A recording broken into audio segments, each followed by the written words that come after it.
Reece, in your career, you fought for a title.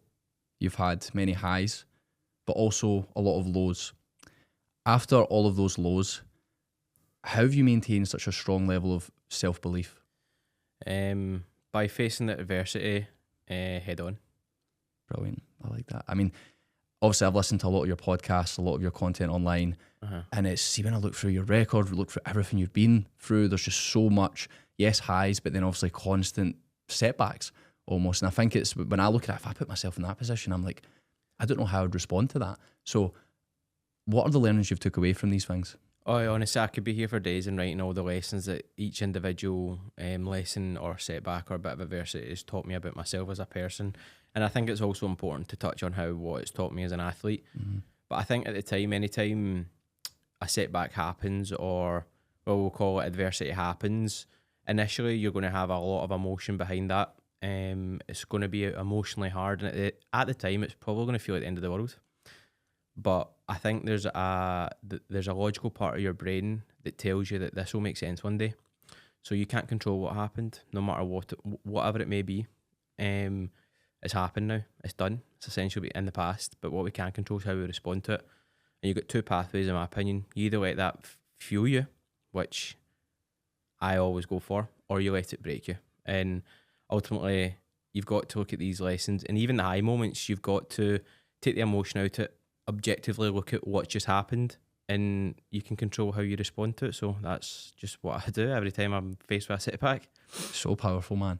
It's one of, in terms of my life, one of the things that's impacted me the most is exactly that, the dichotomy of control. It's like realising, I think there's so much power for people if they understand that. Now, not everybody's a professional fighter and they're not going to face the level of setbacks that you have, but everybody faces their own setbacks, and obviously with their career, relationships, whatever it happens to be. But by understanding that dichotomy, and like you said, like realising, listen, this has happened, I can't control it, but I can control how I respond to it. Of course. That's powerful, man. And you've chose to respond to that with courage. Yeah, it's hard as well, and I talk about a lot of things in a sporting context, and like that sport, like honestly, if you go to a martial arts gym, you're going to lose every day. You're going to lose rounds and rounds, and see to the point where you even see your favourite fighter, see their first fight. If I think about my very, very first fight or my first jiu-jitsu competition, I would, and I'm not even exaggerating, get tapped out 10 times a day, minimal. And I'm talking like back-to-back rounds sometimes. I remember a Saturday morning where I was like almost crying because it was like he tapped me 8 times, 9 times, 8 times, 9 times, 9 times, and I didn't know what to do. And it was just like constantly being surrendered to like better technique, constantly having to tap out, constantly having to give up, constantly having, and you're like, how? I don't think that this language is like this. I don't know if this is for me. This can't be for me. I can't keep dealing with this. But what does that do? It teaches you resilience. It teaches you to deal with it in that martial arts setting. So that's like in a professional context, but there's loss in life every single day. There's, as you said, like there's relationships. There's when you're young, there's like not like you get bullied, or you find your way through life, and that's just all I'm really doing. I'm finding my way through life through good moments and through not so good moments. I think language is extremely important in that, like and when things happen that I'm not really happy with, or things happen that's going to upset me, I'm a bit like, I don't know if stoic's the word, but I'm like, there's a reason for this to happen, and it will make sense one day. But what I actually need to do, and what's really important, is I need to not enjoy, but I need to almost feel how this is making me feel.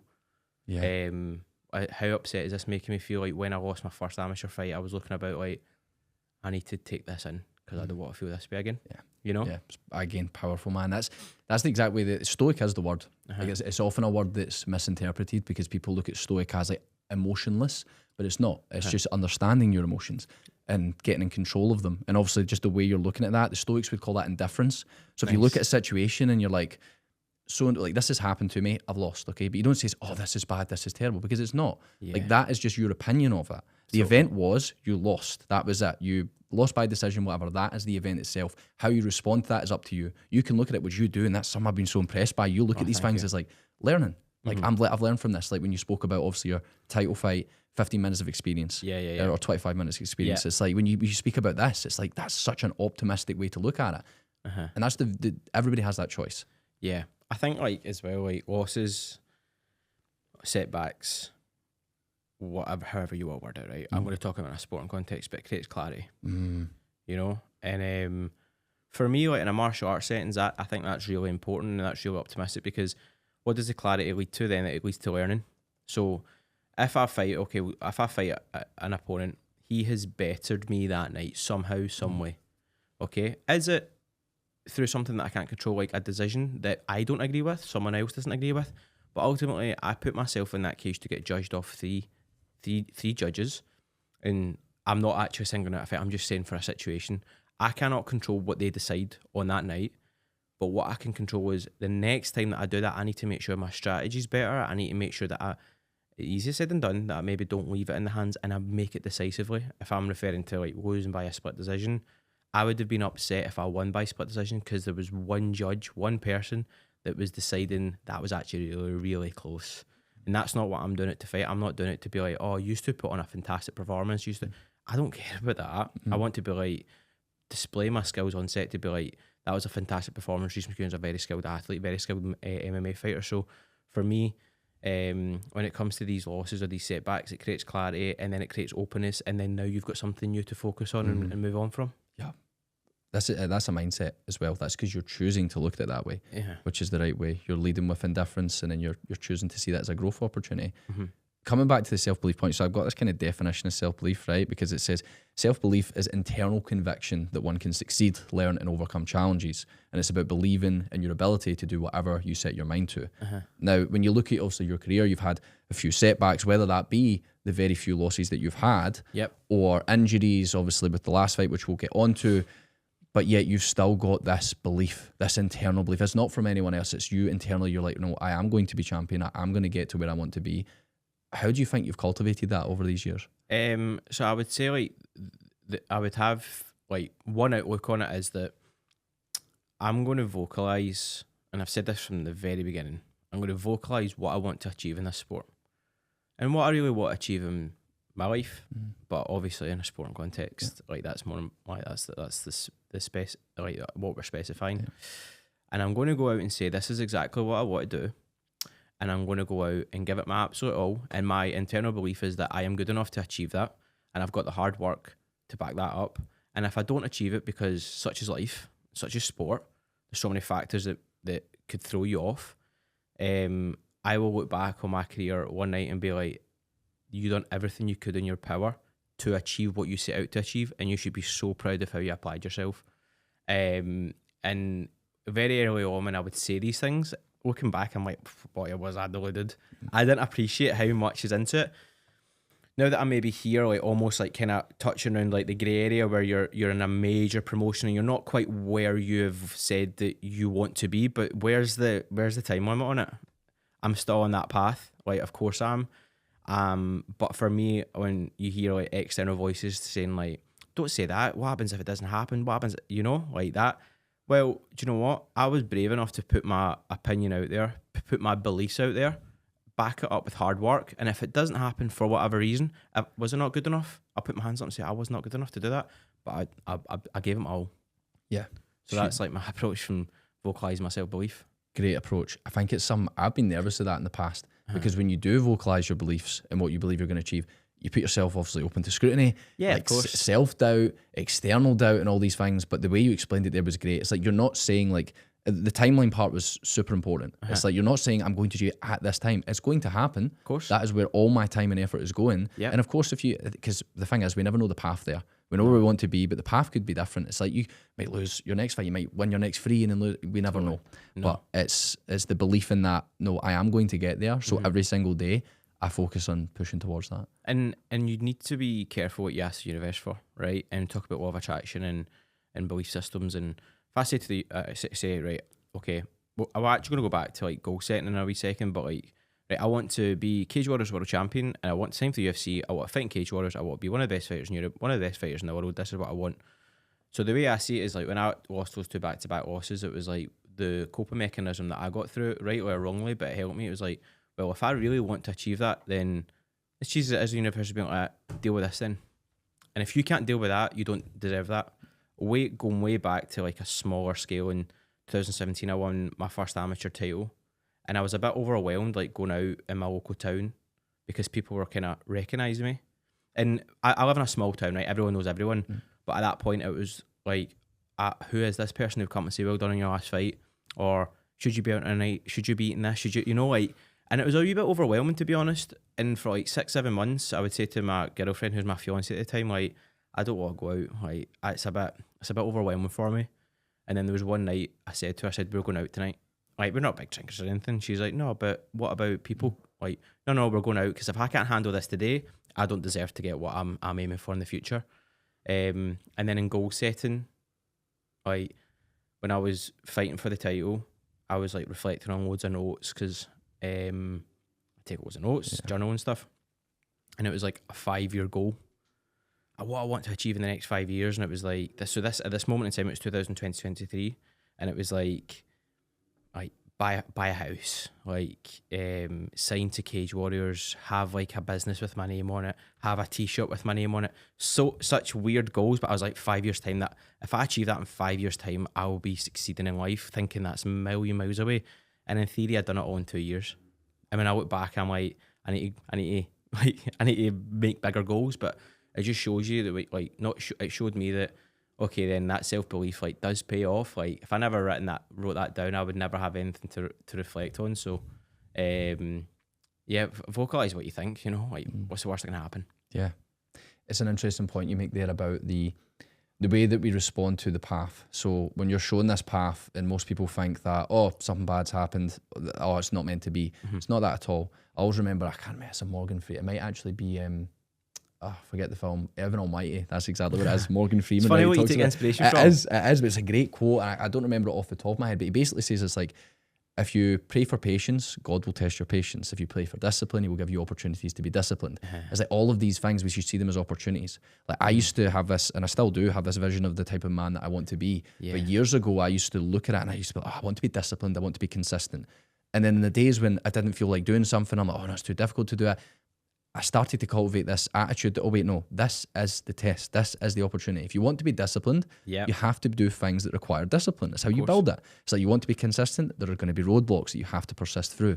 That's what a consistent individual does. Yeah. And there's a quote and Jimmy Carr said it on a podcast, and it's everybody wants the view, but nobody wants to climb. Yeah, nice. And it's exactly that. It's like if you'd said to yourself at like 15, 16, oh, I'm going to be like Cage Warriors champ and then go into UFC, be UFC champ, all these things. But they say, oh, by the way, you're going to lose X amount of times, you're going to have these injuries, you're going to have to pull it. You're like, fuck that. Like, it's the climb itself. Even starting training at the grip house, like I had so many roadblocks where like, I know this sounds so silly, but I would go and train and miss my train because the bus was late. Or I would go and I'd be like, oh, now I've got my appendix, I've got it. Like, I need to get my appendix taken out, or a hospital, and you're like, is this ever going to happen for me? Is this meant to be? Or in life, we're always going, we spoke of that before, like we're going through phases of learning. We're growing as adults, growing as athletes, growing as professionals. So when I was fighting for the title, I was like, what will be. I just kept saying it's destiny. That was my mindset at the time. If I'm meant to do this, then I'm not religious or anything, then God will give me that opportunity, and it'll because I've worked hard and I deserve it and I've earned it.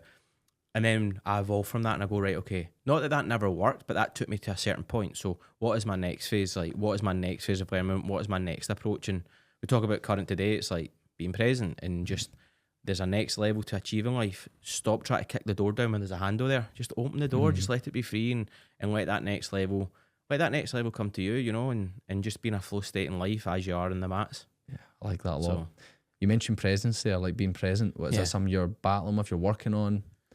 Yeah, I really struggle to be in the moment, to be honest. Like, but again, we talk about adversity and hardship. Like, the fight that never happened on the 19th of April, like, I was sick and I couldn't fight. And it was like a couple of days after the fight, and I said to my fiance, I'm going to do this. And she's like, be sure, you can't even leave your bed, really. Like, can you just be sick? Stop putting a million things in front of you. And that sentence, just stop putting a million things in front of you and just be sick. I was like, you're right. I can't even just recover without going, I'm going to do this, I'm going to do that, I'm going to do this. I can't essentially I'm not enjoying that moment. I'm down and I'm high in emotions and overthinking everything. Like, the world's ended at that point. Like, but I can't even in the good moments, I can't sit back and go, even if you win a fight, you go, right, what's next? I want this guy, I want this date, I want this. And it's very important to do that. So for me, even if if I was on this, having this conversation with you, I'd be thinking what I need to do tomorrow and the day after and the day after that. And for me right now, I just need to strip it all back down and be so present and stop putting a million things in front of me. Yeah, wherever you are, be there. That's the difficulty. Yeah. Trying to be in the position wherever you are. And I express gratitude a lot, and I've done it before.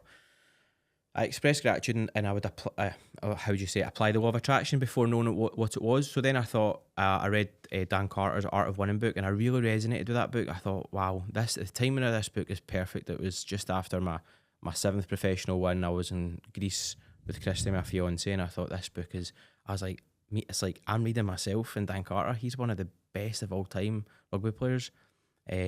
So highly regarded. I thought, I feel like I'm reading my journey in a wee bit, being present. And then one of the things that he had was like having a gratitude book, and I thought, okay, well, I've always journaled parts of my.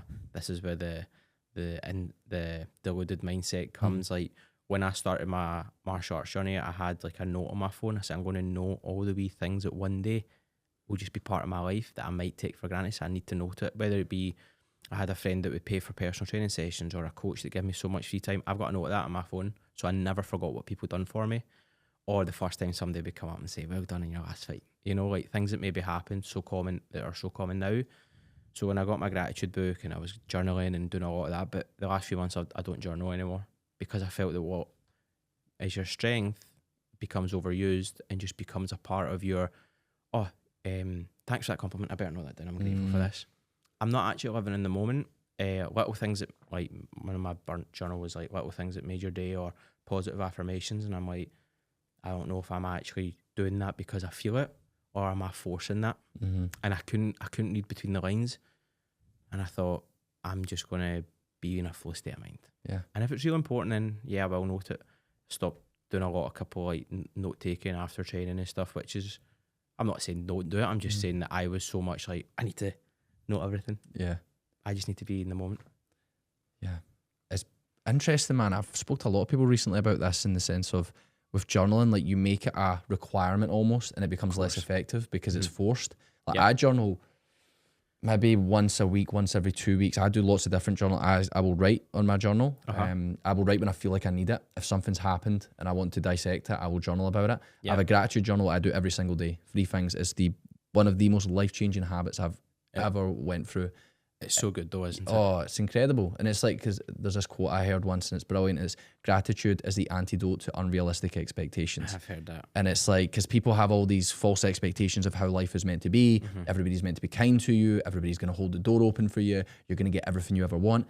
That ain't going to happen. Shit is going to happen, and you're going to have to deal with it. If you have realistic expectations, because you're grateful for everything you have in abundance, you're grateful for the warm shower you had this morning, you're grateful for being able to walk and talk and breathe, your family, your friends, to be able to love, to laugh, all of these things, so powerful. People look at me and they say like, oh, like, you're so positive, you're an optimist or whatever. Why is that? And I put it all down to gratitude. Like every single day I've got my gratitude journal. The current one that I use, it's an app on my phone. Nice. Over, so what am I, 1,300 days, so it's at like over 3 years. I had another journal for about a year before, so it's like 4 years almost every day. Applying positivity and gratitude. Yeah, and it's just, and I almost force myself to do it at times. That is one thing that I try not to negotiate on. You do take things and people for granted, whether you don't like to admit it out loud, but you do realise like you go, wow, like they just became, I've taken that opportunity for granted a wee bit. Even in my life just now, I'm like, not that you take it for granted, you're just like, all right, great, another Cage Warriors fight. Yeah. Like, what? Like 3 years ago, I'd have been like, please give me this opportunity. And now you're like, all right, okay, Braehead Arena again, cool. You can't, I'm not saying, that's a big exaggeration, but I'm sure a lot of athletes can refer when you say that, you know? Yeah, I think anybody can, to be honest, because it's the hedonic treadmill, they call it. Have you heard of that? No, explain it to me. So it's essentially the idea of, people believe that one thing will make them happy, right? Like money. Money's a common one. If people are very naive, they'll think, oh, if I have money, I will then be happy. Or if I have this job, I will be happy. If I'm with this person, I will be happy. It's not how the human brain works. Because their beliefs change. Well, that's definitely part of it. And what happens is, with hedonic adaptations, you believe, yes, this one thing's going to make me happy. Let's say you achieve that. Let's say you won the lottery and you got £1 million, right? You get £1 million. What happens is your baseline level of happiness you will return to after a set period of time. It happens with both good things and bad things. If you're miserable, or if you're very, very happy due to something, your mind will adapt and you will get used to it. So you win £1 million, it's great. You'll become used to that very quickly. So if you think maybe you had a new car before, the first week you get the new car, you love it. First month you love it. See, after a year, you're like, it's just a car. Like, you forget about it. And that's hedonic adaptation. So our mind adapts to these things. So yes, when we first do it, like when you first fought on Cage Warriors, unbelievable. You were the most grateful person. Whereas once you've felt kind of 3-4 times, you're still grateful, but you have to remind The yourself. goalposts change though, don't they? Exactly. The goalposts The expectations. change. So I need to win the belt. Yeah. I need to be careful how I say. You don't need to do anything, but the language is like, I want to. Yes, and that's exactly. You're constantly chasing, and that's what we do as humans. Now, gratitude practice is a way to reverse that. So yes, we still have ambition, but we can be grateful at the same time. So we say, yes, I'm going to be world champ. However, I'm so grateful for this day. I'm grateful to be able to go into training, train with even like amateurs, like all these people, all these things. Yeah. So that's what, 100%. Like, I'm grateful. The grip house is an example of that for me, because there was one day in my life where I looked at that from afar and I'm like, I really want to train there. And nor have I this. I don't need to write that in a journal, because I'm like, I am grateful to get here. Doesn't mean I'm going to be in a smile and a smile on my face every day, like, because I'm a human being with emotions. But when I strip it all back down, if there's, you talk about the lottery, if I won the lottery, my life wouldn't change. And I mean that, like, I would definitely have a nicer car and a bigger house, but after a few days, like, I would, as you say, like, I would be like, I still want to go to the gym. yes, And that tells me that I'm living a successful, fulfilled life. totally. Because external things do not solve internal problems. No. It's when people struggle with purpose or fulfillment, which I totally get. It's a hard thing to find. Obviously, you've found it through fighting and everything that you do. I've found it through my own pursuit of constant improvement, through business, through building my mind and my body, all of these things. But when you don't have that, everything is external. It's like, I want money, I want this. And then you realize once you get those things, that's not a solution. And the I don't know the theory behind, but it's like almost, how do I describe it? It's like, it's forcing that next level. You're like, I really want, I know people say, but like, then they have a joke with me and say, like, they're going to stop thinking about this fancy car or whatever. But if you're like, I really want money, or that's not where I've done personality and like tests and stuff. My D or whatever it is very low. So it's like the financial motivation and like is not there really. It's all about core improvement and personal development. But if I was to say, for instance, I really want money, it's not going to come, because see, when it comes, you're like, I want more. Whereas if you're just like chilled, lay back, like positive, like the opportunities will come. It's just how you approach it. And the opportunities are there for some people, and they just like, it's almost like, I can't give an example, but I think you know what I mean when it's like, oh, right. And it just gives no satisfaction, because you're like, but I needed it. It was a need. It wasn't like, there was no gratitude behind it at all, or whatever. And like optimist thinking, like, I always laugh, like my fiance always like, if say, I don't know, talking stage, we're having a joke and she's like, oh, it'd be amazing if we won the lottery. And I'm like, no, but because this would happen, that would happen, this would happen. And she'd be like, you just killed my fun. And I'm like, she's like, you're so serious all the time. I'm like, I'm a bit too intense, and I get that, but I'm just like, I'm a reasoner. I'm like, no, but then like, and then I start playing a mind map of emotions and what ifs and stuff. So I think it's quite a masculine thing in terms of logical thinking. We think that way. I've always been like that. Somebody will say, and especially through me being in business and helping other people their businesses, I have this mindset. If somebody says to me, they come to me like, oh, I'm going to have this business, I'm going to do this and that, I know that's not the reality, and that there's a lot of shit they're going to have to go through. Of course. So my brain then goes to, well, what are you going to do with this and this, which I know isn't the right thing to say. It's somebody that's a beginner, but my brain's just like straight logical. It's like, okay, well, how are you going to do that? How are you going to get through this and this?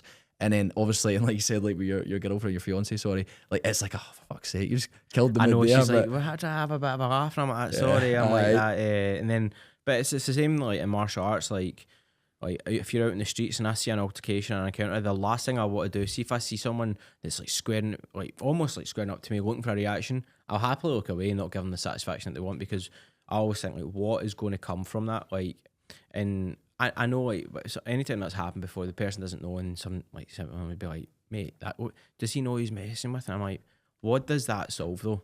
I was like, because nothing is going to come from it. I don't need that escape. I don't need that. I don't need that nonsense in my life. Whereas he obviously does, so he can go and he's not happy in his life. Yes. And that's like that's like the comparison that I always give. And I'm like, I've got a lot of fulfillment and energy that's controlled, you know. Yeah. That guy's not been submitted a million times a week, you know. Correct. He's not. He needs to be humbled. I've been, and I say that to people, even kids that I coach. I'm like, when you're going to kick, you might fall. I've done that in front of thousands of people. I said, so if it's just me and you, like, don't worry, you're totally fine. Like, It's a great way to put it there. But it's like when you speak about like the guys who are like, oh, you can just anybody that goes out on a night out and wants to fight, they don't train martial arts. No, it's just, it's so like, because as soon as you train it, you first of all, you're humbled. Yeah. Like I remember like jiu-jitsu, the little experience I've had with it when I'd done it for the first few months, it is humbling. It's that white belt mentality, which obviously you look to keep throughout your progression. But yeah, constantly being submitted by guys half your size, by girls, by all these things. Yeah, like, all the time. Have you heard of the chimp paradox? I've heard of it, yes. It's something that I've kind of delved into the last few while, but I always think about like when I see somebody go, and sometimes I can be like that, and they go, and the chimp's been louder than the logical part of the brain, but the logical thinking, it's like you do have to reason before, you have to let the logical part of your brain control the emotions that's going there, and I think that's like really important. But then now you start identifying like where that person, and then I start feeling sorry. I'm like, they're obviously, they need an escape, you know. Yes. But yeah, confrontation and stuff, it's not very fun. No, and it's like that person that has been confrontation, like the way that somebody acts is a reflection of their internal state. If somebody is constantly, have you ever heard of the superiority complex? No. So it's like this idea that people will look to seem superior because they feel inferior on the inside. Okay. So guys that always talk about money or they're brash, everybody knows this type of guy, talks about, oh, I've done this, I've done that. They're never humble, very rarely they're humble, and that comes from a deep-rooted insecurity because they feel inferior, so they want to use money or whatever it happens to be. It might be like, maybe they're really muscular and they say, oh, well, I'm this size, I'll do this and that. They'll use their strength or their money as a display of superiority. Nice. But it's actually not the case. So these guys that are out on a night out, like, you know, from yourself, from meeting any fighter that is somewhat content within themselves, they don't want that because they know the actual realities of fighting. Nobody wants to fight. Like, you don't want, that's the last thing you want because nothing good comes of it. But to them, it's from insecurity. Is it Liam Harrison? I can't remember who it was. He was like, yeah, I'll fight you, but you need to pay me like however much like my salary was. Yeah, I quite like that one. Yeah, you can pay me, but you're going to owe me a couple of grand. Yeah, that's brilliant. That's brilliant. When we look at MMA, what have been some of the teachings? Like everybody speaks about, obviously, white belt mentality. What's that taught you about life? I think it's hard to, like, I said before, like, I'm not very good at, like, I don't know how you call it, like, on the spot thinking, like, use your favorite fighter and stuff. But I think I think that's why martial arts are so good for me, because I didn't need to speak. You know, I walked into an MMA gym and I had these professional fighters like resonate with me and be like, oh, can you do another round? I'm liking what I'm seeing, and I'm like, what is there? But I was just turning up and working hard and putting my head down and staying quiet, and I didn't need to, almost like the way I see it is, I didn't need to overthink, I didn't need to worry, there was nothing. I just had to step on those mats, practice the skills, what the coach was teaching, and then pick it up, and that was it. But for me, it's definitely made me a better human and a more resilient human. I feel like I can, sorry for the cheesy phrase, but I feel like I can tackle anything. Like, see if we're in a shop and I don't know where the pasta is. Excuse me, mate, can you show me where the pasta is? She's like, my fiance like that. See you just, and I'm like, what? Like, what's the worst? Like, it's like this. Like, it's gave me so much confidence as a person. Like, I'm able to come in here and see, like, me as a teenager. Solo talks are terrifying, so I'm able to go and speak in front of and do a lot of public speaking, or I'm able to perform in front of thousands of people and cherish in that moment. So, like, it's, and I'm able to, like, face adversity head on and tackle a lot of resilience and meet my core beliefs, which is, like, having high standards and working hard. And I guess, like, what it's done for me as a 30-year-old man is that I've found a job that I love. Of course it has its challenges, but I'm able to make a living off doing that. And I gave up absolutely, let's say, everything, like a stable degree and a potential good, like, career in business to pursue a dream and a goal and a passion, and I'm living that life. So it's gave me a livelihood and happiness and fulfillment, resilience, and I would honestly argue every, like, positive trait that you want in your life, I think that's either gave that to me, or it's contributed heavily towards my character. That makes sense. It makes perfect sense. It's a self-improvement tool, martial arts in general. First of all, I mean, you've seen it so many times, guys come into the gym, first training, they think they can fight. No, you can't. Yeah. You cannot. And it's like, whether it's jiu-jitsu, Muay Thai, striking, grappling, whatever it happens to be, it is so humbling. It's like the guy that doesn't look like they can fight. That was a big one for me. Now I don't judge anyone when it comes to physically. No. But if I'm out and somebody, let's say somebody shoulder barges me and they look weird on me, right? My friends would be like, oh, well, fuck, don't let him do that. Oh, you train. I'm like, mate, no, you don't. That guy could be, you never know, that guy could be a European champion. He could just be better than me. Likelihood is he is if he trains, right? Like, I have that mentality of that. Like, I have so much more respect for people because I know what they're capable of. And you only see that in places like MMA gyms. Of course. So it's a crazy even to a lesser extent, like I say to anyone who's doing an amateur fight or their first fight, and I'm like, you're doing a, maybe I'm speaking to myself when I say this, like, again, talking about what's improved, it's gave me a lot of self-awareness. Like, if you say, have you heard of this? And in my head, I'm like, I want to say yes because I don't want to come across. I'm like, no, I actually haven't. I'm actually open to learning, you know, like, but, or maybe someone's, it gives you a lot of like not self-control, but like openness to learn. But the bucket list thing, I say, you're doing something that millions of people around the world go, I'd love to do that. If I was younger, I would have done that. Or, and I don't mean that in a condescending way. I just mean that like 30 years ago, that opportunity wasn't there for some people, and they go, well, I'm too late now. It's never too late, but they've made their mind up. Yeah. And as a young boy, I would always want to be a footballer, but there's young boys or young girls who will be like, I want to be a mixed martial arts fighter. And yeah, okay, maybe this comes across like quite brash, but I am that person. Like, I look at like the fighters in the UFC and I take inspiration from them, but they live the same life as I do. We just fight for different promotions and fight in different scenarios from a different country. But just because I'm from like a small town in Scotland means that we're not doing the same job. No, we are. I'm a professional MMA fighter. I'm a professional athlete, and I'm so grateful for that life. But it's a bucket list thing that I get to do all the time, and I don't mean that to be like, that's why I'm grateful for it, because there will be one day in my life that I won't be able to do this anymore, whether it be past my prime or physically. I cannot fight the rest of my life. I don't want to fight. I don't do it for doing that. I don't fight because I'm like, I'm a fighter, man. I'm going to just fight till the whatever. I'm going to fight until I've reached my peak. And when I am not at my peak and I'm past it, I'll take a step back going, that's my career done. Now to move on as a coach. And that's where the gratification comes in for me and the self-belief. But I'll look back, I'll be retired. If I live a long life, which I really hope I do, I'll be retired more than I've been. I'll probably be a professional fighter or competing for 15, 16 years, roughly. Let's say 20, right? Yeah. So say I retire at 40, 20-year professional career. I should hopefully have another 30, 40 years life. And then what about the life before that? So the retired life is way beyond that. So I will look back in that to be like, you done something that was extremely cool. Yeah. Yeah, that's an amazing thing. I think everybody wants that. Not everybody pursues it though. Like to live a life that you can be proud of. That's my big thing. Yeah, I want to be able to look back and be like, wow, I can't believe I done that. I'm so proud of myself for doing that. Whereas so many people, and it is a shame, they hold themselves back. But this is because they lack the self-belief. So that's the thing. It's like, and I've noticed it obviously from your content and stuff that I've consumed before, but also just from meeting you, the level of self-belief. Because one of the ways that I notice self-belief in people is when they do not have an ego. Now everybody has an ego to an extent, but when we were conversating, even when we first met, I could see it straight away.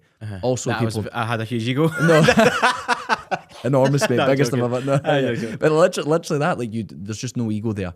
It's total openness, there's humbleness, and that comes from self-belief. It's those that don't have self-belief that suffer from that superiority complex, and they have such a large ego that they have to prove to people who they are. Whereas you have that level of self-belief, it's like, my results will show. Yeah, and I think as well, like, when a deep martial arts has really let me understand who I am. Like, see how'd you say it? The setbacks and adversity has probably triggered a lot of high emotions that without even going into detail, but I don't know how, it's probably triggered emotions that through loss in life from a young age, and then that's triggered that, and that's almost helped me deal with that as an adult.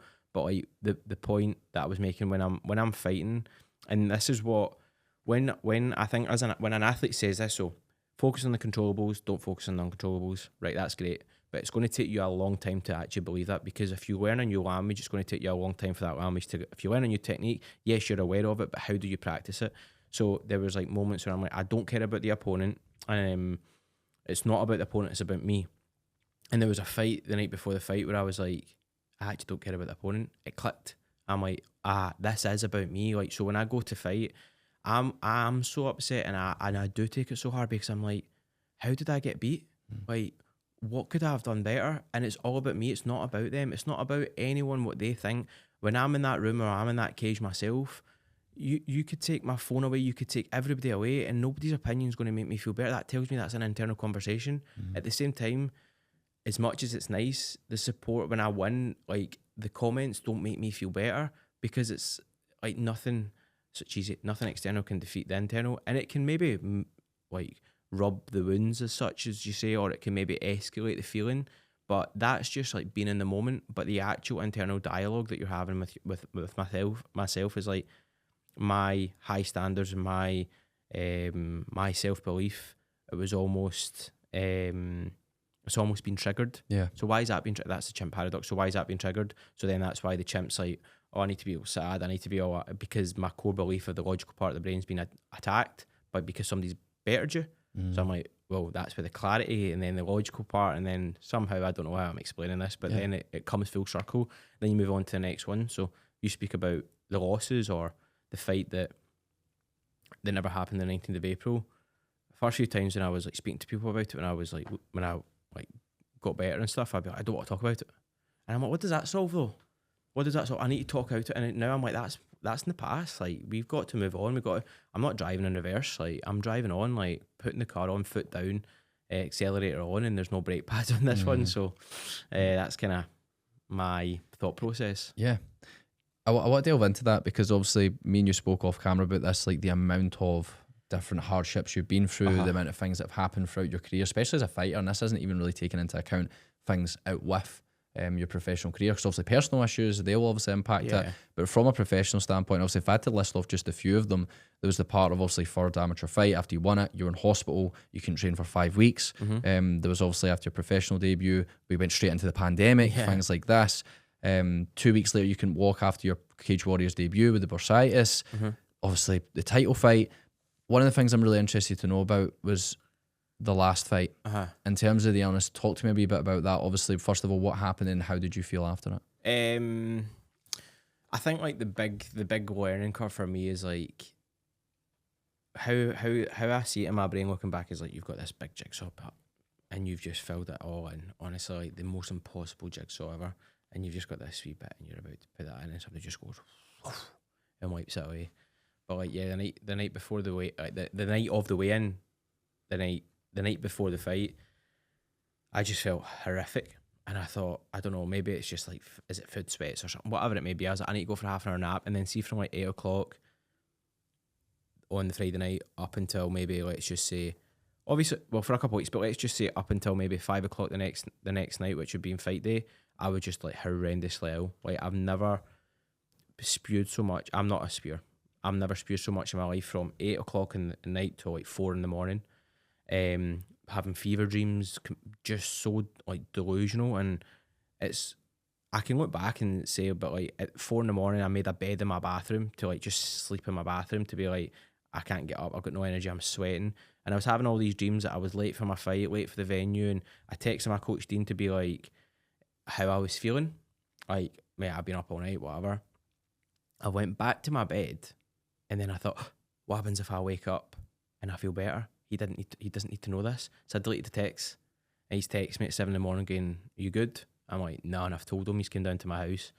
He's like, obviously fights off. Like, he's like, I can't have you fighting the state you're in and stuff, which is obviously the right call. I was like sweating buckets, and just sore bones, horrible. Like, just, people say, what did you have? I'm like, well, I never had a doctor on site. It just felt unfit to fight. And then it took me weeks to get over it. I never left my bed that day. He was like, I'm not leaving until you leave your bed and I see you eat something, unfortunately. And then I never left my bed that day until like, I think it was like 5 o'clock, and I should have been at the venue by 2 hours at that point. If I turned up to the venue, the doctor would have been like, mate, you're not fine tonight, which would have been even worse. But at that moment in time, I just felt like I was in such a daze. I was convinced it was a Tuesday. I was in such a daze. But in hindsight, what made that really so hard, I was like, everything was perfect. The weight cut, people say, was it your weight cut? It was the least I've ever cut in my life. And the weight cuts are so professional now that it couldn't have been that. The fight camp was incredible. The physical shape that I was in, the mental state I was in, the training camp, my coach had done their job, my training partner's done their job. And just at that finish line, it just gets wiped away. And I was like, why is that happening? That's so unfair. Cage Warriors were obviously amazing to deal with. My opponent at the time was incredible to deal with. My coaches, everybody was obviously gutted and scunnered. And like at the time, I was like, it was like, again, he's like a coach or someone that I work with called Dr. Sam Farahati, where he was like, okay, I get it. He was like, you will get another fight though. He was like, I have Olympic athletes that wake up like you have done, feel sick, and they wait another 4 years. And I thought, and I was like, I don't need to hear that right now.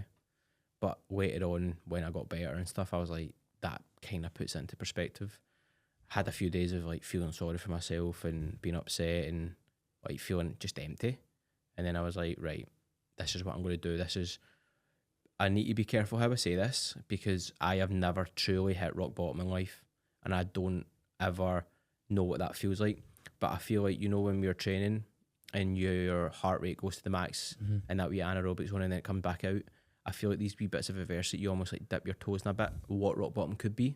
And if you stay in it too long, then that's where you're in a downward spiral. And I'm not saying that, I hope I'm not like being disrespectful to people that do suffer with like poor mental health, because like that was not rock bottom, but I dipped my toes in there and I realised if this is how I'm feeling at rock bottom, when my emotions settle and the logical part of my brain catches up, I need to stay true to the things that I was saying that I was going to do, which is like I need to live more present. And people are saying that's like catastrophic because a few weeks ago everything was perfect, and I'm like, no, of course, but that's an opportunity for me to learn from, and that's what I'm doing just now. Yeah, huge learnings from that.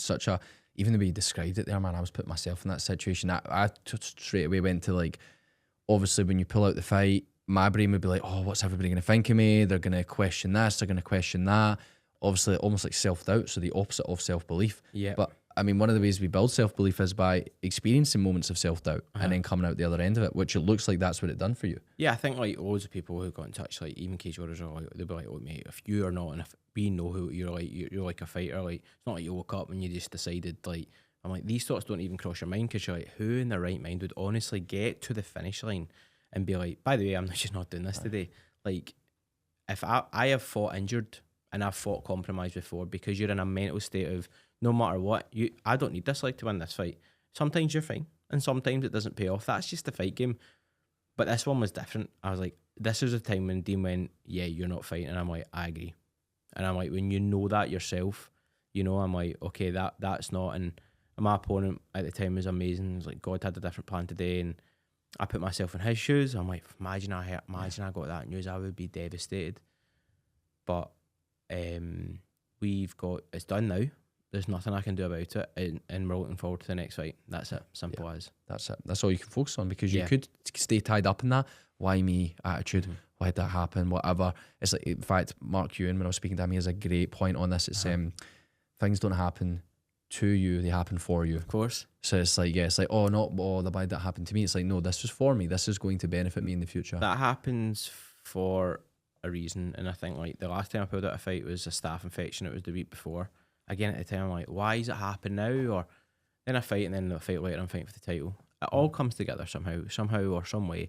You need to trust the process. You need to be there in life, and you need to just take each day as it is. But for me, I think at the time I was like, this feels weird, because I had no fight to like learn from, or no fight to go. And that event itself, like even when I'm seeing cage warrior shit, I feel like I've watched some fights, but I'm like, I don't even want to like that event or that fight. But it's done now, like that's it. And it's so many, again, when you hear people experience, they be like, when you hear high level fighters who have reached out to me and being like, mate, it happened to me. He's like, what at the end of the day, like, and I'm like, no, totally, but like, and you always think in the back of your head, you're like, when I had the staph infection, I had a hole in my leg, and I'm like, do you think, am I making this up? That be part in your head, but yeah, ultimately it's done now. You focus on what you can control, and on what I can control is how I respond to it. That's it. Exactly. You're responding in a great way, mate. Fantastically. See, looking at all the things you've been through, so that being one of them, that being the most recent hardship. Yep. When you look at the things you've been through, is there anyone specifically where you're like, I learned a lot from that, or it stood out to you for whatever reason? Ultimately, like the biggest one would be the title for sure, because that was like, I got asked this yesterday, and I said it was hard to single out any kind of setback, because they all mean just as much, and they're all in a weird way, right? I used to always see fights as like chapters of my life, like, and then I was like, that's quite cheesy actually. But I would do it. I'm writing my own book. That's what the notes were. I was like, one day I'll write my own book, and each fight was its own chapter. But with the title one, I think what was such a learning thing for that was, I went into that fight injured, right? So that was a learning thing to be like, right, need to have. And then I went into fight after that injured as well. But if we look at the title fight in isolation, I learned so much about myself in those 25 minutes that other people's comments, like I remember Dean putting a post up on Instagram to say like I learned more about him, or I was more proud of him than anyone that could show, or however he said it. Sorry for like he says such a nice thing and I can't really portray it that way, but and I'm like, what is he talking about? I was like, never won, how's he proud? You know what I mean? Like the competitor. But then I sit back and go, okay, that makes sense. Like I understand the amount of response I got from people to be like, oh, what a fighter, true fighter and stuff. And I think for me in that moment, when I think of the title fight and the like going into that fight, I was like, this is my night, this is my moment, and I'm taking it back. I'm going, this is my Conor McGregor, Eddie Alvarez moment, you know. I that's what I was in my head. And then I make a technical error, so I've got my technical issues that I had to improve from that fight, which is fantastic. And I always think if I won that fight, it would not have let me address what mistakes I made technically. And going into fights injured, I would still not be dealing with these right now if I won that fight. So that's fantastic. And secondly, it was about composure prevents fatigue. I lost composure in that fight because when I went in, I was like, good round, and then I'm bleeding. I have got Mark Goddard looking at me, and I'm like, please don't take this opportunity away from me like this. Let me go out my shield. Like, do not go, oh, the blood's in his eyes, he's done. Not like this. That's what I kept saying. And then the second round, I lose composure, and I'm like, I need to finish this guy. I was like, I don't know how this looks. I don't know how the judges are scoring it. And then from there, you're kind of the fight slipping away, and you just feel, we see when you lose that amount of blood, it's like your eyes are blurry a wee bit. You just feel like it's hard to describe. Like it's like you've just, you know, when you've got the flu and it's just hit you, and you're, whoa, I feel like eyes are tired, bones are shattered, shivery. That's what you feel. That's what I felt like. Sorry. And I just kept saying to myself, I was like, look, the fight's slipping away, but you need to stay in the fight and try and find a way to win. And afterwards, when I see the photos of my face, I'm like, that is just not good enough. The state that my face was in that night, that's not what I do it for. And it really taught me so much about myself as a human, a person. Well, that's the same thing, but as a person, an athlete, and as a technician. And I thought, that's such a valuable, that 25 minutes is so valuable, you know? So I hope that answers your question. It does. It answers it so well, because I think when we look at anybody that inspires us, fighters are a great example of it. 'Cause I can think of fighters already off the top of my head, but those who go through hardship and they learn from it and they share that with people, they're vulnerable about it, and they're like, listen, I felt like shit when I lost, when this happened. That's who we really respect. Like, yeah, your Conor McGregor's and that are cool, right? But see the fighters that come out there and like, no, I felt absolutely dreadful. This happened, but then they overcome it. Like, those are the ones you're really proud for. McGregor, like, and I say this, I honestly do mean it, the 2020 to 2016 chapter of his career, I personally don't think I'll ever resonate with an athlete more than that thing. And what really impressed me so much about that run was when he lost to Nate Diaz and he went in the microphone. That was quite frowned upon at the time. Yeah. When the microphone was like, yep, I'll get you back. Yeah. And I'm like, the way that he stood up, and I always remember his coach John Kavanagh said, I never got so many messages of mums to be like, he's really inspired us. Like, he's shown us a different side, and he's taken accountability of the loss. He stood up and been accounted for, and owned it and moved on, and rather than being like a sore loser and made excuses. So, and I think like that's just so, like, I just think that's so important to do in life, even as hard as this is, even at having an argument, as we all do with our better halves or whatever, be like, do you know what? I was wrong there. Yeah. Humble in victory or defeat. Yeah. I remember he said that. I hope my fiance doesn't watch that. I know. She won't. She's going like, no, you're not. Nah, she'll be like that. Yeah, she'll be phoning you up. Can I get on this podcast? Prove something wrong here. He's a liar. He's a total liar. But I mean, the McGregor example is perfect. I remember when he did lose to Diaz and he did say he's like humble in victory or defeat. Yeah, but then exactly. Sometimes you see the clip, it's people cut to when he lost to Poirier when he's got the broken leg and he starts fucking screaming. But you get that, the adrenaline. Yeah, of course. But obviously different points. Like you said, that was the kind of pinnacle McGregor throughout that era. Unbelievable. And like, it's interesting you said that you looked at like McGregor Alvarez was like that was how you seen that as your kind of fight. Fight. And I think and that's a learning curve. Like, stop seeing other people's moments in your life. You know, like, that's not, how is that that's what we talk about. That's evolution in life, though. Like, and I have throughout, maybe it's been in university, you always need to reference where you got stuff from. Whereas, do you know what? I'm going through a phase where I'm like, I'm taking ownership. Like, see if I got that from so and so. I'm going to paraphrase it and make it my own, but I've taken that information on board. It's like my techniques that I teach.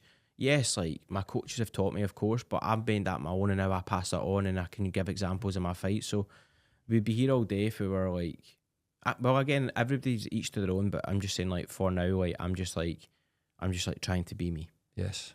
Yeah, I get that. It's interesting because, like, whether it's an idea or something that you say, somebody's always said it before you. Yeah, like, of I look at course. that in philosophy, right? If I say a quote or whatever, somebody said it before me, somebody said it before them, but we act as the vessels for new ideas and thoughts. So it's like if you say something, but you say it in your own way, yes, it may have been inspired and come from something else or someone else, but you're the vessel of that information just in a different way. Yeah. So it's, yeah, and obviously you get that from fighters, loads of different things. No, of course. So yeah. When we look at fighting, now I know we spoke about this and not to name fighters as such, but from a fighting standpoint, who inspires you? It's hard. Like we spoke about this, but I'm like, I'm not very good at thinking on the spot. You say, what's your favourite meal or your favourite? I don't know. But honestly, I have noticed this about myself. I'm quite risk adverse and I sit on the fence a lot. Even like, wait to a different example, like Paul Craig's fight. Have you seen that where it's like the last The fight, one that just the no contest? Yes. And I'm like, think it was dramatized, but I always see the person's side, you know.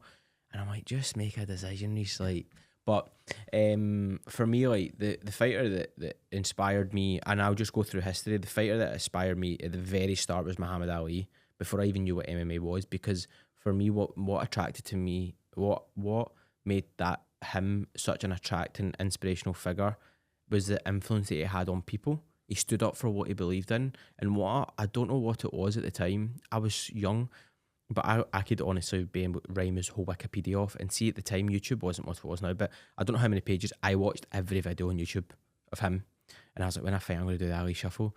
But like, never would I do it now. Not yet. I will. Next opponent, are you watching? No. But the difference that he made on people, and I always loved that he lost. I don't know what it was. I just loved that. And then from an MMA setting, like McGregor, right, in that phase was like, he was the definition, and he put the blueprint for self-belief. I'm going to go out there, I'm going to achieve it. That fight against Mendes was like, I'm winning this tonight, no matter what you put in front of me, injuries, setbacks, whatever it may be, I'm doing it. And he put his goals out there, and I like stories behind it where he was quitting because he wasn't getting his break. Somebody with 2 Cage Warriors World title wasn't going to get that shot, or somebody like Marab who only got signed to the UFC because he beat the guy Dana was scouting, and then he lost his first 2 UFC fights. And look at him now. We talk about this journey. Like, Marab could have got cut after those first 2 fights, and you'll never get that. Like, so, we'll say Marab now because I've just done it. But yeah, Muhammad Ali and then McGregor. But I try and take inspiration from as many people as I can. It's a great one. I like that a lot. Obviously, it comes back to the point we said earlier on, like the people we respect the most and value the most in life are those that have been through hardship, been through difficulty, and come out the other end. It's like, yeah, somebody's unbeaten, they've done this and they've done that. That's cool.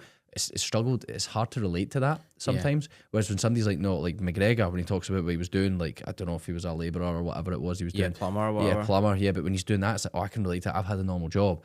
He's lived in a council house or whatever. Like, whatever you can relate to, it's like, I get that. Like, you feel closer to them. Whereas the people that are on that other level, we can't. So it makes sense why you're inspired by them. And inspired heavily by people that are just themselves, you know, like that are happy to be who they are. Even if you're loud and brat, like, that's not me, but I'm able to take inspiration because you're confident in who you are. And especially the people that are around me in the gym and stuff, because I see firsthand the things that they go through every day, and like the changes in self-development and the commitment to self-development that they are. I just think that's so respectable, you know, like. It's easy for us to choose the other way and be like, I am who I am, and deal with it. You know, who inspires you on a personal level? Whether that be people in the gym, could be family members, friends. Is there anyone that you look at in life and you think they're just the way they act, the way they live life is inspiring? Again, honestly, I don't. That's why I don't like singling out people, because like then you forget someone and they'll go away and go, I should have said that. Yeah. But yeah, I take inspiration from like my fiance, best friend, my friends, like the way that they behave, the way that they are with people, like the people in the gym, like just any positive. And honestly, even people who I don't necessarily like, I take inspiration from it because I realise that's not how I live my life. Yes, that's a great point. Yeah, it's brilliant. I think there's something to be said as well about when you find your partner inspiring. it's a beautiful thing, man. And I think that's what it should be. My fiancée inspires me so much as well. She definitely makes me a better person, because like she's always got like a good way to approach things. Or like she's like, anyone who's like getting married or anybody who's got a partner will understand this. Like, you come to them with an idea, or you come to them with something, and they give you their opinion, and they end up always being right somehow. You're like, and then at the time they level you off, and I think it's so important to have in your partner the person that you love and you're going to spend the rest of your life with, like, that they are pushing you, but they're also the one that, how do I say this, but they're also the one that kind of reins you in when it needs to be done. Like, so to sum it up, if I'm on top of the world, she's a person, this is becoming a lot of podcast here, she's the one that I want to spend that moment with. And when I'm rock bottom, she's the one that's going to put the shoulder to cry on, and she will see me the way nobody else sees me in my vulnerable moments, and also my angry moments, and my, you know, like, she'll see my true self all the time. And the fact that she's still with me is testament to that. I know. I mean, this is one thing I want to delve into, mate, is from a relationship standpoint, I think there is very few things that are more valuable for, I was going to say a young man, but a man in general, than somebody that, first of all, that they truly do love, they adore them, but somebody that they can trust, somebody they can be vulnerable with, somebody that fully supports them, which I think people take as like, oh, well, I have a girlfriend, whatever. They're not always that way. Some people are just in relationships for the sake of it. Totally. How much do you think she has helped you through that? Obviously, she's helped you through two things you mentioned there: challenging to an extent, like challenging you, making sure she reminds you of what you're capable of, but also then supporting you. Yeah. How big a part has she played in your development? Huge, like, so many. Even when I coach, I ask her opinion. Like, she's a teacher, and I'm like, how would you do this? How would you deal with this? And then so she's like, she's finished teaching kids all day, and she's got a 30-year-old to go and chat, you know. But yeah, she helps me so much in so many things. Like, even if I go back to, as cliche as it is, when I started talking to her, I was like, I really want, like, that she's the girl I want, like, and I will not take no for an answer. But like, when we started talking, I was like, look, I'll be honest, I don't know if this will work, because I have a dream, and my dream is to be an MMA fighter and do this. I'm going to quit my job. And she's like, what? Like, she didn't even know what MMA was. And then I was like, sit on, like, I never said it like that, but I said it in a real rude way, like, you'll always be second best in my life. Yeah. And that's exactly how I said it. And then it came later in life, I was like, now she knows that I blurt things out, and I don't mean it like that, right? But she was like, well, I can't do that. And I was like, totally understand, but we need to be on the same page. And a few days later, she texted me, she's like, what is it that you want to achieve? And I told her, this is what I want to achieve. I want to be in the UFC. I want to make it full time. I'm going to do this. Next few years are going to be really, really hard, but I know it will pay off. She's like, I believe you. And I was like, huh? What? I was like, yeah. And she's like, I believe in you. And from there, I was like, she's the one for me then. That's it. And then everything else from that, like, the life that I have to take on her, like, and people probably expect this, but she's the one that needs to pick up it all when it goes down, and she is the one that needs to do it. And she's also the one, I proposed to her after a fight, and one of my best friends was like, he was like, be honest, but if you lost, would you have done it? And I was like, I would have, because she was the one that I would have wanted to be, like, if I was low, I was like, she was the one that I would want to be spending that time with. So it's so important, and it's cliche, but she is the rock that holds everything together. That's it. So that's what a relationship should be, man. It's the person you want to, experience the highs with, but the person that you're like, I'm going to go through some shit, you're going to experience it with me. That's it on both ends. It's like, what is it? They say when you marry a golfer, you marry the sport. She's married the sport. She goes to fight shows, she watches fight shows. What fights are on tonight? She'll watch it. She became a fan. She's like, I can't believe you do this, like, and all that. But like, she's been to shows with me. She stayed at hotels. Like, she helped me cut weight. She deals with, like, if I have a bad session, she's the one that's there. Like, she's the one that takes it. She's also the one that lets me switch off, like, and tries to do that. So I'm getting married in next month, which made the withdrawal harder, but I had a personal promise to her that I would actually enjoy her wedding and enjoy her build up, and I think that's important for me to have as well. So yeah, she's absolutely incredible. Brilliant. Where are you getting married? Troon. Nice. Brilliant, man. I've planned it all. How you feeling about it? How you feel? It's a big moment, right? No, it's good. It's good. People think I'm joking when I say this, but like, I don't like being centre of attention. And they go, but you'll be fine because but it's different with my job. It's just so different. But I'm looking forward to, like, a day with, like, my closest friends, closest family. And as long as she's happy, then we're good. Brilliant. How's the stag do? I was actually really good, to be honest. My best man done a great job. My friend's done a great job with it. Just it was a good reset, you know, like everybody just in Alicante having a good time. I actually switched off, like, and enjoyed time with them, and like spoke rubbish. Yeah, I know. Sometimes that's all you need, isn't it? 2 shots of tequila at 6 a.m, Prestwick Airport with nothing in my belly. I could feel the tequila climbing through my body. But other than that, I was actually a brilliant time. Fantastic, man. Brilliant. I find it interesting the path we've went, obviously, throughout this. Obviously, we've spoke on self-belief, we spoke through the hardships, the losses, the difficulties, the importance of, obviously, relationships, the self-improvement aspects. I'm curious to return to one of these points on, you mentioned, obviously, journaling when you did do it, obviously not so much now. What was that like, your process of journaling? How did you journal and what did it do for you? So I went through a couple phases. I went through like writing on my book, and then I went through noting on my phone, and I would just basically I've got like 4 books, and then I've got notes on my phone, and I would call like the chapters like little things, like what things that made my day. And before that note, that note where I would say I'm writing a book in my life, it would call, but I think it was perfectionist. And then I don't know why I noticed that, but then it was just become about little things, because we don't want to take the little things for granted. And at the time it was really good. But then it was really good because I'm going to have a journal of so many things that I'll be able to reflect on, I'll look back on, that I will forget, because you're living life. And but for me, the turn was like, not that a turn, it's not bad. I might go back to it. You just go through phases and chapters. But it was even, I think we were in Millport, me and Christy, and we were walking, and I was like, there's someone with one of my t-shirts on, cycling by me. First thing, go on the journal and journal it. I'm like, that is amazing. I'm not actually enjoying how cool that is. So now I need a bit of a balance. So, but yeah, in gratitude, I cannot recommend that enough. Like journaling, genuinely. I'm the same, man. I get that. I'm very similar. I put a huge emphasis on taking notes of how I feel. See, if I go through some shit, see if something bad's happened, I make sure that I note it down.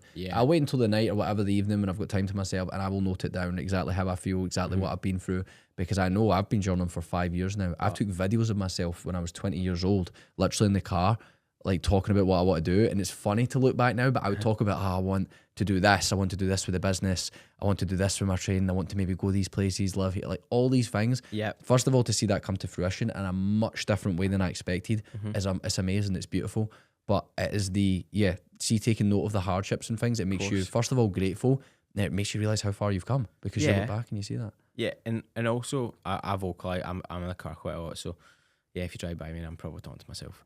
But I think it's important, like, you're not like, not rehearsing, but you're playing a situation out your head to then respond to it. You know, like I used to label myself an overthinker, and it was like Anthony Joshua was like, I'd rather be an overthinker than an underthinker.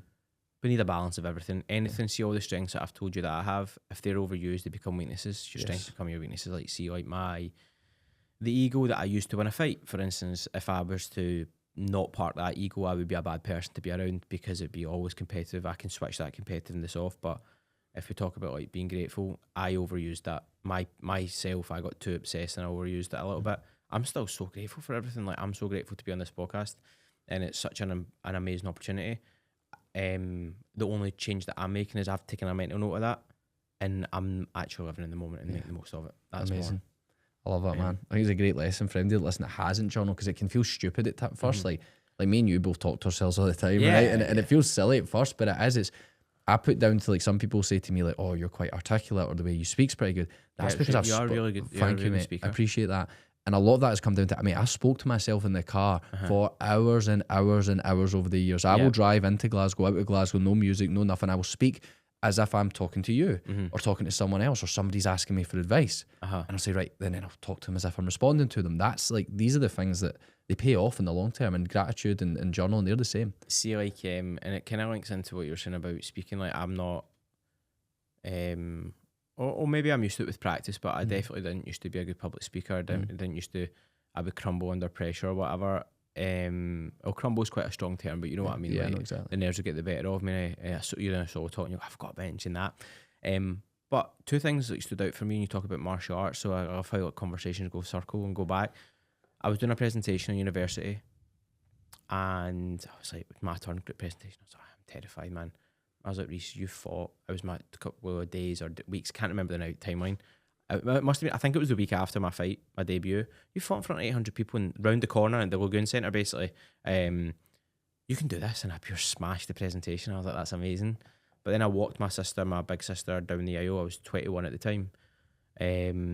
Father of the bride, pure, doing a speech and walking her. It's the biggest moment it's the biggest day in her life, you know. And at the time, I probably don't appreciate how hard of a task that was. Yep. And I stood up at the top table with microphone in hand, and I was like, it was almost like all these lights, and I'm like, how am I going to do this? Obviously, I had the speech prepared, and I just thought, UFC press conference. That's what this is. Brilliant. And I'd done a good job of the speech. I was happy with it, but I wasn't nervous, and I thought, that's just let me get through this. And that visualization process is just almost like rationalising reason with myself to tackle that task ahead. So. How do you visualize just now? Do you visualize on a regular basis? I probably do it subconsciously now, but yeah, I do visualize. I visualize good things. I visualize what ifs, so the bad, and I mentally play it out in my head, and whether it be conversations or whether it be techniques or strategies, and yeah, it's always like mental up there. What about yourself? Yeah, I mean, it's something that I used to think I was a big daydreamer, which daydreamer is like unintentional visualization. Like when you do it intentionally, that becomes visualization, or at least it pushes it more towards that. But there's one thing you mentioned, which I try to do often, and it's negative visualization in the sense of the Stoics had this term, premeditatum malorum, which is where they premeditated on death and bad things happening. Wow. So they would think, like, they would remind themselves, there's this phrase, memento mori. A lot of people have probably heard of it before. It means remember you are mortal, or like remember you must die. And they would constantly tell themselves this because it makes them realize like time is valuable. Live in the moment. Like from a present standpoint, it's part of, I have this like affirmation process I go through. Part of that is reminding myself, memento mori, memento mori. You remember you must die. One day, it could be tomorrow, could be in 10 years, 80 years, I don't know, but it's going to come around one day. Of course. So it's a constant reminder of that. And it's, people think, oh, why would you think about the negative? But first of all, you're preparing yourself for that. So when it ever does come around, you're much more likely to be able to deal with it. So that's been a big one for me in the sense of the negative. Once I do that, generally I visualize in the morning after I do my journaling process about where I want to be, very short term, like the next 3 to 6 months. I know exactly where I don't like long term goals. I know that's like controversial, but because they change all the time. They do. Like the path changes as well. The pandemic, you know, like something like that happens. How do you predict How do you visualize? Yeah. So yeah, it's always short term. It's like the next few months. This is what I'm going to do, and I'm visualizing being there. Things. So that's what I like that perspective of it. But the Stoics, a lot of the stuff I do is inspired by the Stoics. Like there's a story of basically, let's say a Roman general would come back from battle and they've won. Obviously, what happens when you win, you get all this praise. They'd parade through the streets of Rome, and they would be like, everybody would be throwing stuff, like celebrating, whatever, and they'd be thought, oh, I'm the man, I'm the absolute man. They had this slave called the Auriga, I believe, and they followed them. So they sat behind them in these chariots, and their sole role was to whisper in their ear, memento mori, memento mori. So they're reminding them to keep them humble. It's almost like that negative, it is visualization. Like, fuck, I'm going to die one day, right? Remember, like, be calm, like, don't be egotistical here.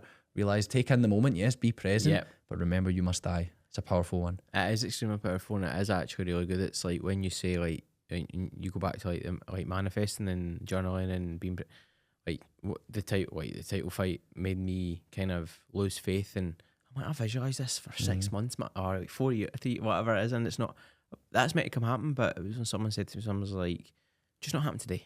Yes. I was like, just keep saying it in your head. And it is so important, like you visualise and you say these things and you reason with yourself, like you said, and you have these short-term goals, and these short-term goals quickly become 3-6 years, and then it all adds up together, doesn't it? Yeah. Don't know why I'm using this analogy today, but it's that big jigsaw puzzle that sometimes you take a couple and where's that piece? Where's that piece? Where's that piece? Oh, it's there. Yeah. You know? Yes, exactly. So, it's a great analogy for it. So there you go, Reece McEwan's jigsaw puzzle. Yeah. Yeah, still to be complete. All our jigsaw puzzles are. Of course, always. And sometimes, sometimes they get fucked on the floor. You have to pick up the pieces again. But it's those who actually truly want it that will pick up the pieces. Yeah, of course. I don't even like. I wouldn't have the patience for a jigsaw puzzle. But you're on your own life, and you're on your own journey, and even that, like, to a lesser extent, is like Mel Robbins' like let them theory. And it is so important just to let people be them, you know. And I would probably spend a lot of my energy to be like, why are you like this, or why are you like, you are. Yeah. And you can't change anyone, and you can try and stuff, but for someone to change. They've got to want to change. So why do I need to put myself in their brain? Or you talk about visualizing, like you try and read minds a lot, don't you? Yeah. So what happens if they say, you can't read? You're not a mind reader. Exactly. Nobody is. You take your energy away from that. You focus on the things you can control. Yeah. It just all plays into one. Somehow all these theories and not laws, but almost laws, yes. like mindfulness, like human it laws. all comes together. So for the better, for the greater good. It sure does, mate. Sure does. Talk to me about Conatum. I'm interested, mate, in terms of I've heard kind of how you started this and everything, but I'm interested in knowing, like, why coffee? Why coffee? So the story was it came through the pandemic that I just made my professional debut, had no fight, had no nothing, had no career. The world had been put to a stop. And I got in touch with one of my sponsors at Boyd Digital, who owns a company, Grant Ruxton, and I just said, I'm just looking for a wee bit of advice, like marketing wise. Like, I don't even know what I can do, what can I post, what can I talk. I feel like I've covered everything. Like, I've gave all the fight footage that's out there. He's like, let's grab a chat, let's look at ways that you can diversify your career as an athlete. And he almost like presented like how valuable an athlete is and what an athlete's life is. It's not just fighting. There's a lot more things. And he was like, look at right now, like you are not earning money through competing because you can't. It's illegal for you to train. It was at the time. He's like, so we need to like, well, I can't remember. He was like, but an option and an avenue is to then start growing your brand as a fighter. He's like, so if you sell some t-shirts, I bet you any money people will be interested in buying some t-shirts, Reece McEwan t-shirts, and supporting you. I was like, okay. So we designed a set of t-shirts. People were happy. Then we brought the t-shirts out in white. And he's like, right, next phase, we've done that. That's cool. He's like, so now we need to make our products, make a product that's universal, that people love, and they'll support you as well. Okay, so what he said, what do you think about doing that with coffee? I was like, I was kind of the yes man, like, yes, Grant, sounds great, yeah, brilliant. He's like, because coffee's universal, it's fitting to what you do, like as a pre-workout. It's better than any energy drinks that you are going to drink. And also, he's like, I can take care of take care of the rest if you give the yes, like you give the go ahead. I was like, sure. He's like, right, we'll do a batch, and we done like a test batch, and I was like, 50 bags of coffee. When it's gone, it's gone. He was like, Reece McEwan, one, don't take more than one shot. Really strong coffee. Use the Grip House Eagle as like the branding, because he was like, this is your identity in a brand. This is what we're doing. Connor Toombs, Latin for Endeavour, and he was like, we'll build. Oh, sorry, I'm going to step too ahead. So we done the 50 bags, sold out like £5, like that was it. He's like, right, let's do another one, sold out again. He's like, right, we can make a brand out of this, an actual brand, not just a bag of coffee and labelling. He was like, and I feel it would be important to put your values as a fighter from what I see you as and what you follow into a business and into a brand of constant improvement, being the best that we can be. Connor Toombs, Latin for Endeavour, hard work. And I was like, cool, let's do it. And from there, we just started adding like spice rubs, because I was passionate about healthy eating, adding more labels of coffee, more blends of coffee. And before we know it, we're adding products. My merchandise is through Connor Toombs as well. And then it just kind of grows and grows and grows to here we are today. And again, Grant set up the business and my name, and we co-own the business. So I think from a personal level, for someone to think so thoroughly about me for that, I think that's such a good gesture, and I'll be forever grateful and thankful for that.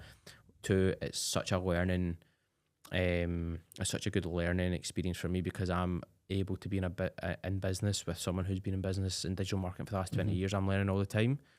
And thirdly, it's great to like see these like, or not like a side product, but to have a brand on top of it served its purpose, because now people are like, how's the coffee going? Yeah. And then again, from the brand and business point of view, we've got people that buy our coffee that I have no idea who they are. They just love the coffee. That's class. So it's serving its purpose. So yeah, that's the kind of journey I've gone to from the pandemic to now. Yeah, brilliant. It's amazing, mate. To finish off, I've got a question for you. If we to look at, let's say you retire at 40, what's your, and I know you said you don't want to look too much into the future when you visualize and stuff, but what is your vision for the future? What do you want from life? If you're including obviously Conatum, obviously is it building a family? What's that look like? I think like, again, conversations with people was like, what's your why straight away? Cage World Champion UFC, and they go, that's not it. And I'm like, who are you to tell me? Yes, it is. That's my why. And like, it's not, because if you win the title, what's next? Oh, well, I want to sign for the UFC. You win your first fight, what's next? I want to win another one. So that's not your why. So the why, again, my personal why, is to be the best person that I can be in every field that I enter. Is that martial arts?